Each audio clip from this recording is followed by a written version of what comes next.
Was the fact that you guys wanted to surrender. You wanted to avoid further needless butchery and get your guys out of there if you could. You, at that point, were cut off. You couldn't just walk back out the door you came in, and at that point it was over. And absolutely, why continue to slaughter unnecessarily? All right, gentlemen, that's the terrible thing that happened here. Can you show us what really happened in history?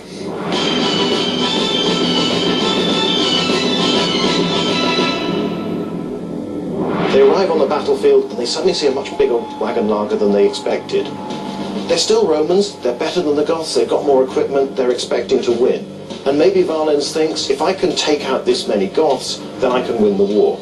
Now, this is a concentration of force, it's a shock, but he's got the army to deal with it. The problem is that unlike you, he doesn't plan what he's going to do. He rushes into the combat. He goes straight from the marching column, like this, where he's got cavalry at the front, and at the rear, the infantry in several parallel columns, much like the formation you had at the start. Now, the classic way to deploy this army into battle order is to wheel to the right. And then you end up with a line, instead of a column, facing that way. It's all neat, it's all great.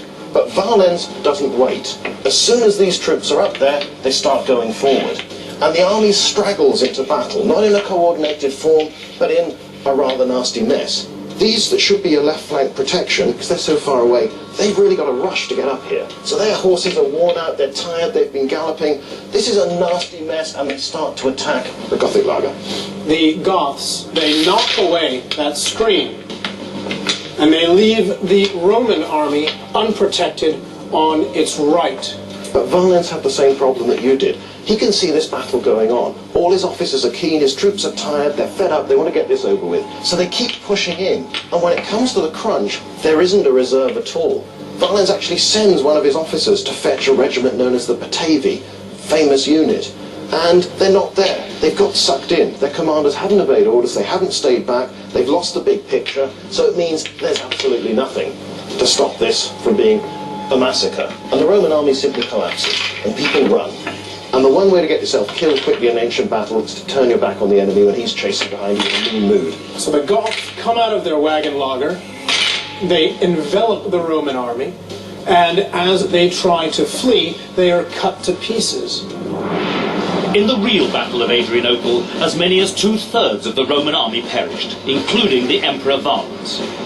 Not since Cannae, in the war against Hannibal, had a Roman army been so badly beaten. Over the next 4 years, these two opponents continued to fight, until eventually they signed a treaty, and the Goths at last found a home within the Roman Empire. What did you four learn that you're going to take back to run Milton Keynes with? Listen to each other. Trust each other. Communications. Well, at least the people of Milton Keynes have benefited from the last hour. Thank you so much. Well done. Sorry you lost. Leave that